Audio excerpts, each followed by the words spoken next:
Good morning student. Today again मैं एक अच्छा क्वेश्चन लेके आया हूँ। आप देखें एक्सरसाइज 7.3 का है क्वेश्चन नंबर 11। बहुत ही इंपॉर्टेंट क्वेश्चन है, काफ़ी सारे कंसेप्ट इसमें क्लियर होंगे। आप इस क्वेश्चन को देखना। स्टार्ट करते हैं इस क्वेश्चन को बेटा।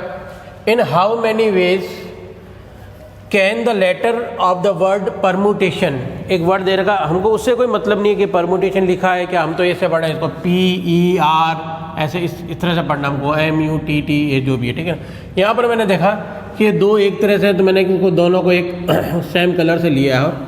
Permutation B, arrange if number 1 क्या है, वर्ड्स स्टार्ट विथ P, ये जो वर्ड P से स्टार्ट हो और S से क्या हो जाए, एंड विथ S। तो हमको पहले सबसे पहले ये बात याद रखनी है कि ये जो वर्ड है आपका P से स्टार्ट होता है और S से क्या हो जाता है, ख़त्म हो जाता है, तो कितने सारे परम्यूटेशंस बनेंगे।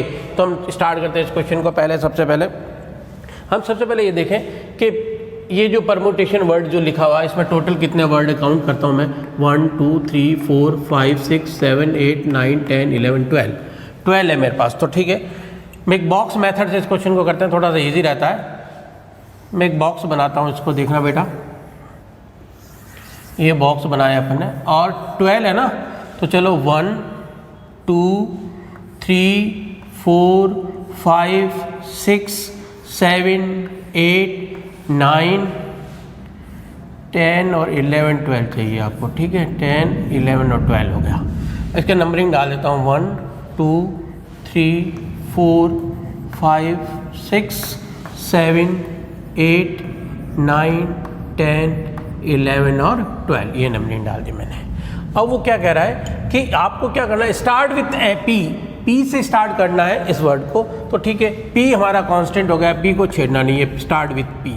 एंड विथ S से आपको इसको एंड कर लेना, ठीक है। एंड विथ हमने S कह दिया, ये वाला आ गया आपके पास। अब हमको ये देखना कि ये तो दोनों फिक्स हो गए। अब ये देखें अपन के पास कि इसमें ये वाला जो है, यानी कि फर्स्ट ब्लॉक को फिल करने का मेरे पास सिर्फ एक ही तरीका है, और इस वाले ब्लॉक को फिल करने का भी मेरे पास ओनली एक ही मेथड है, एक मेथड है मेरे पास। अब जो रिमेनिंग बच गए, अब यहाँ पर मैंने देखा कि इस परम्यूटेशन में टोटल कितना आ रहे हैं, 10 आ रहे हैं, टोटल 12 आ रहे हैं, सॉरी 12 आ रहे हैं। और 12 में से ये 2 तो मेरे फिक्स हो गए हैं। रिमेनिंग कितने बच गए मेरे पास, 10 जो भी मेरे पास, यूँ देखें कि यहाँ पर मेरे पास बॉक्स भी 10 है, तो मेरे पास बॉक्स जो रिमेनिंग बच गए वो तो है 10। और लेटर्स जो है वो लेटर्स भी कितने बच गए, 10, क्योंकि देखो टोटल है 12 में से P वाला और S वाला परम्यूटेशन क्या लिखा, and with S permutation PRMUTT S है क्या यहाँ पर, 1 2 3 4 5 6 7 8 9 10 11 12 S और है ना, परम्यूटेशन नहीं, परम्यूटेशंस है, ठीक है। जब भी तो ऐसा आएगा, नहीं तो ऐसा आएगा कैसे, ये बात और समझने की। तो यहाँ पर हम देखें कि P और S तो मेरे फिक्स हो गए, यानी कि P और S तो मेरा फिक्स हो गया। अब मेरे को क्या करना है, रिमेनिंग। तो अब मैं देखूँ वहाँ पर देख रहा हूँ कि रिमेनिंग मेरे पास 10 लेटर्स बचे हैं और बॉक्स भी मेरे पास कितना है, 10। तो इन 10 लेटर को इन 10 बॉक्स में डालने के लिए मेरे पास कितने तरीके हो सकते हैं, फैक्टोरियल 10। तो सबसे पहली बात आ रही है कि इनको डालने के लिए मेरे पास फैक्टोरियल 10 तरीके हो गए, ये वाला। लेकिन इसमें सबसे इंपॉर्टेंट बात आ रही है, एक थ्योरम है जो हमने पहले पढ़ी है उस थ्योरम को, कि अगर कोई रिपीट हो रहा है, कोई वर्ड क्या हो रहा है, रिपीट हो, तो यहाँ हम देख रहे हैं कि T जो है 2 बार रिपीट हो रहा है। तो ये थ्योरम ये थी कि जितने भी नंबर ऑफ, मान लो कोई भी नंबर ऑफ एलिमेंट्स जो भी है आपके पास जो है n है, और मान लो P एक तरह के P है, मान लो 2 टाइम्स A हो गए, तो डिवाइड करना पड़ेगा। मान लो Q और कुछ है तो उसको भी क्या करना पड़ेगा, डिवाइड करना पड़ेगा। तो जो भी रिपीटेशंस होते हैं उसको क्या करते हैं, डिवाइड। तो यहाँ पर हम देख रहे हैं कि हमारे पास जो रिपीटेशंस है वो T 2 बार है, तो उसको क्या करना पड़ेगा, मेरे को डिवाइड करना पड़ेगा फैक्टोरियल 2 से। बात समझ में आ गई आपको।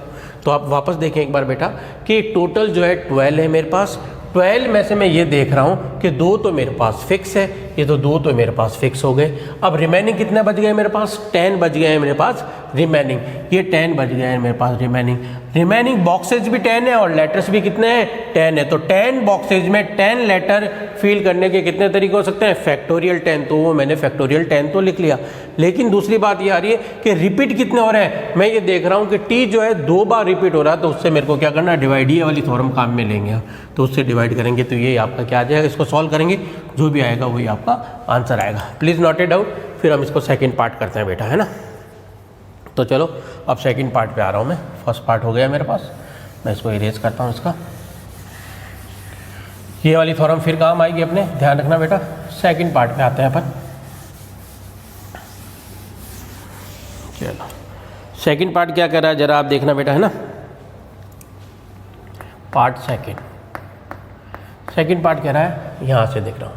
तो वोवल्स आर टुगेदर, जितने भी वोवल्स है वो क्या होने चाहिए? आपके साथ में रहने चाहिए। तो वोवल्स टुगेदर होने के लिए बहुत आसान तरीका है अपने पास कि वोवल्स को टुगेदर कैसे करते हैं, जरा देखना बेटा। कि देखो अपन यहाँ से एक बॉक्स बना लेता हूँ मैं, इस चौक को यहाँ रख लेता हूँ, 1 मिनट। यहाँ से एक बॉक्स बनाया मैंने, देखना अच्छे से। बॉक्स मेथड से इस क्वेश्चन को करना है अपन को, है ना, कोई ज़्यादा दिमाग नहीं लगाना यहाँ पर। वोवल्स कितने हैं ये देखें। चलो यहाँ पर मैं परमुटेशन एक वर्ड लिख लेता हूँ, परमुटेशन यहाँ पर। देखो क्या है, परमुटेशन है, PER पर मुटेशन TIONS आ गया, ठीक है। अब इसमें वोवल्स देखता हूँ कौन से। AEIOU होते हैं, ये रहा E, ये OU, ये A, I और O, सारे वोवल्स को क्या करना आपको? एक बॉक्स में रखना है। मैं एक बॉक्स बना लेता हूँ पूरा जिसमें मैं वोवल्स को रख देता हूँ। ये वाला क्या है? E है, AEIO सारी है। चलो मैं AEIO ऐसे लिखता हूँ, A है, E, I, O और U, ये सारे के सारे है इसके अंदर, ठीक है। AEIOU, ये सारे के सारे U यहाँ लिख लेता हूँ। चलो ये सारे मैंने यहाँ डाल दिए, तो ये सारे चले गए। देखो 1, 2, 3, 4 और 5 ये सारे चले गए। अब रिमेनिंग कितने बच गए? 1, 2, 3, 4, 5, 6 और 7, टोटल 12 है। 12 में से ये चले गए 5, तो 7 को यहाँ डिफरेंट में डालें। 1, 2, 3, 4, 5, 6 और ये आ गया 7। इस 7 के अंदर मैं ये वाले डाल देता हूँ। कौन कौन से? देखो P, R, M, T, ये T, ये N और ये S, ये सारे डाल दिए मैंने इसके अंदर। अब देखो क्या है, देखना समझना बात। अब मेरे पास, अब मैं बॉक्स की बात करूं तो टोटल बॉक्स कितने हो गए मेरे पास? 8 हो गए। ये 1 और 7 ये, तो 8 बॉक्स आपस में क्या हो सकते हैं? इधर से उधर अरेंज हो सकते हैं। तो सबसे पहले हमने बॉक्स को अगर अरेंज करना मेरे को, तो 8 बॉक्स आपस में इधर से उधर अरेंज हो सकते हैं। तो फैक्टोरियल 8 तरीका तो ये हो गया। ये सारे के सारे समझना अच्छी तरह से। सबसे पहले मैंने इन बॉक्सेस को, यानी ये इधर आ सकता है, ये इस तरफ, ये इस तरफ, तो टोटल कितने होंगे? 8। तो टोटल कितने होंगे? 8 फैक्टोरियल 8 तो मेरे पास ही आ गया। इसको इस तरह से इधर उधर मैं अरेंज कर सकता हूँ। अब देखना, अब मैं यहाँ देख रहा हूँ कि ये जो 2 है ये आपस में क्या हो सकते हैं? इधर से उधर। जो रिपीटेशन है, रिपीटेशन से उसको हम क्या करते हैं? डिवाइड करते हैं। तो फैक्टोरियल 2 से इसको डिवाइड करेंगे। इसकी पिक्चर तो ये आ गई। अब सेकंड पार्ट में देखना कि एक ब्लॉक्स में जो मैंने ये डाले थे, सारे के सारे वोवल्स डाले थे, एक ही बॉक्स में डाले थे। ये जो वोवल्स है ये अंदर इंटरनली तो आपस में चेंज हो सकता है, ये यहाँ आ सकता है, ये यहाँ, ये। तो इनके खुद के चेंज होने के कितने तरीके हैं? टोटल फैक्टोरियल 5 तरीके हैं। तो इसको अगर चेंज करना है मुझे, तो फैक्टोरियल 5 तरीके से इसको चेंज हो जाएंगे। तो ये फैक्टोरियल 5 और आएगा। ये बात आएगी इस क्वेश्चन को करने के लिए। मेरे ख्याल से बात समझ में आई बेटा आपको। क्या करना? सबसे पहले तो आपने क्या किया? वोवल्स को अलग रख लिया। ये वाले वोवल्स अपने पास कितने हैं? 5। ये 5 वोवल्स को, रिमेनिंग मेरे पास आ गए 7। 7 को अलग अलग बॉक्सेस में डाल दें, तो टोटल नंबर ऑफ बॉक्सेस मेरे पास आ गए 8। ये आपस में इस तरह से चेंज हो सकते हैं, इंटरचेंज हो सकते हैं। तो फैक्टोरियल 8 मेथड से इधर उधर चेंज हो सकता है। लेकिन जो रिपीटेशन है उसको मैंने डिवाइड किया। रिपीटेशन को 2 है तो 2 से डिवाइड किया। लेकिन अब बात आती है जो इंपॉर्टेंट है कि ये वाले जो इंटरनल इस बॉक्स के अंदर, जरूरी नहीं कि ए इस तरह भी रहे, ए इधर इधर, ये आपस में भी चेंज हो सकते हैं, इंटरनली भी चेंज हो सकते हैं। तो वो कितने तरीके हैं? 5 है। तो this multiply by this is equal to this. Okay, ये राइट डाउन करो। मैं थर्ड और क्वेश्चन कराता हूँ आपको।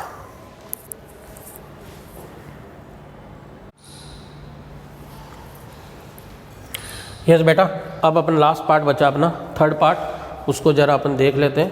कि थर्ड पार्ट क्या है, ज़रा देखें आप।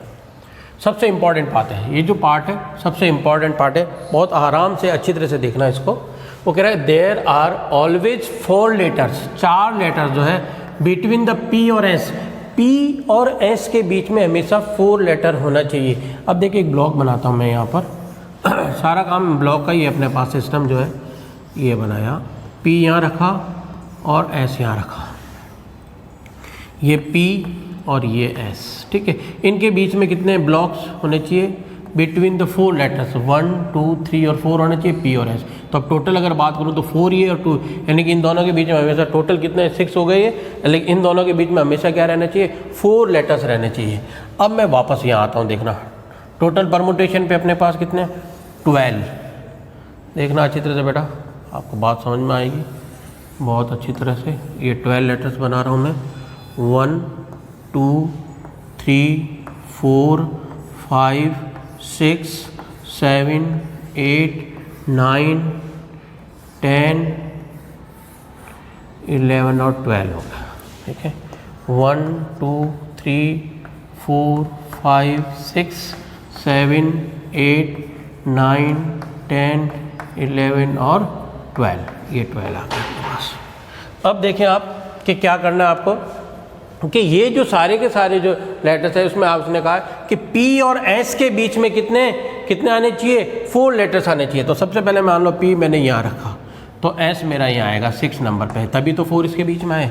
अब बात ये आ रही है, सबसे इम्पॉर्टेंट बात ये आ रही है कि ये जरूरी थोड़ी यहाँ ही रहेगा, P यहाँ पर भी तो आ सकता है, तो S यहाँ शिफ्ट हो जाएगा क्योंकि बीच में 4 रहने चाहिए, फिर P यहाँ आएगा तो S यहाँ शिफ्ट हो जाए। तो चलो अपने शिफ्ट करना स्टार्ट करते हैं। तो सबसे पहले बात स्टार्ट करते हैं यहाँ पर कि P यहाँ आया और S यहाँ आया नंबर 1 पे, ये नंबर 1 हो गया, ठीक है।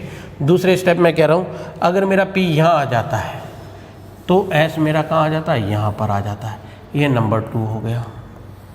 अब नंबर 3 पर बात करते हैं, अगर P मेरा यहाँ आता है तो S मेरा यहाँ आ जाता है, ये नंबर 3 हो गया। समझ में आई बात, ये नंबर 3 हो गया। फिर वापस स्टार्ट करता हूँ, P अगर यहाँ आता है तो 4PS मेरा यहाँ आ जाता है, ये नंबर 4 हो गया।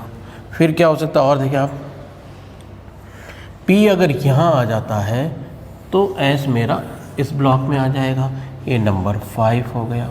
फिर देखें और P मेरा अगर यहाँ आ जाता है तो S मेरा इस ब्लॉक में आ जाता है, ठीक है। ये नंबर कितना हो गया मेरे पास, 6 हो गया। और लास्ट अभी एक ब्लॉक और बच गया है, तो अगर P मेरा यहाँ आ जाता है, P मेरा यहाँ आ गया ना, P मेरा यहाँ आ जाता है तो S मेरा यहाँ पर आ जाता है, ठीक है, ये 7। तो मैं ये देख रहा हूँ कि ये इस तरह से 7 तरीके से P और S आपस में इस तरह से चेंज हो सकते हैं। तो चेंज होने का बात अलग है, अभी तो ये शिफ्ट हो रहा है, ये यहाँ तो ये यहाँ, ये 7 तरीके तो ये हो गए। अब जरूरी नहीं वगैरह P और S के बीच में 4 लेटर होने चाहिए, तो S और P भी हो सकता है, S और P भी हो सकता है। P और S है तो S और P भी पॉसिबल है मेरे पास, तो दोनों बातें हैं, S और P है तो P है, तो 2 तरीके ये भी आपस में क्या हो सकता है, चेंज हो सकते हैं। तो अब देखना कि टोटल इनका जो रेस्ट्रिक्शन है, अपना जो रेस्ट्रिक्शन है वो कितना है अपने पास, कि 7 तरीके तो ये हो गए और 2 ये आपस में खुद चेंज हो सकते हैं। तो टोटल 14 तरीके से P और S इस तरह से अरेंज हो सकते हैं जो उनके बीच में। अब बात आ रही है दूसरी कि P और S को तो मैंने अरेंज कर लिया 14 तरीकों से, समझ में आ रही बात, क्योंकि 7 तो ये पूरे हो गए, आपको समझ में आ गई बात। रिमेनिंग जो 2 है ये S यहाँ पर भी आ सकता है और हर केस में ऐसे हो सकता है, तो उसको 2 से और मल्टीप्लाई करना पड़ेगा। तो टोटल कितना हो गए, 14 ये हो गए। अब मेरे पास टोटल कितने थे, 12 थे केस है, 12 वर्ड है, उसमें से 2 तो फिक्स हो गए। अब 2 फिक्स हो गए तो रिमेनिंग कितने बच गए मेरे पास, 10। अब देखना यहाँ पर रिमेनिंग जो लेटर बच गए वो तो है 10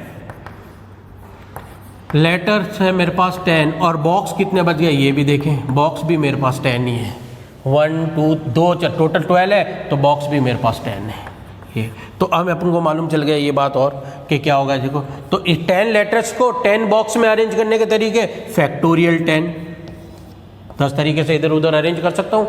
लेकिन एक बात और है, रिपीटेशन कितना हो रहा है, 2 TT एक जैसे उनका रिपीट हो रहा है, तो उसको क्या करूँगा मैं, डिवाइड करूँगा, फैक्टोरियल 2 से क्या करूँगा, डिवाइड कर लूँगा।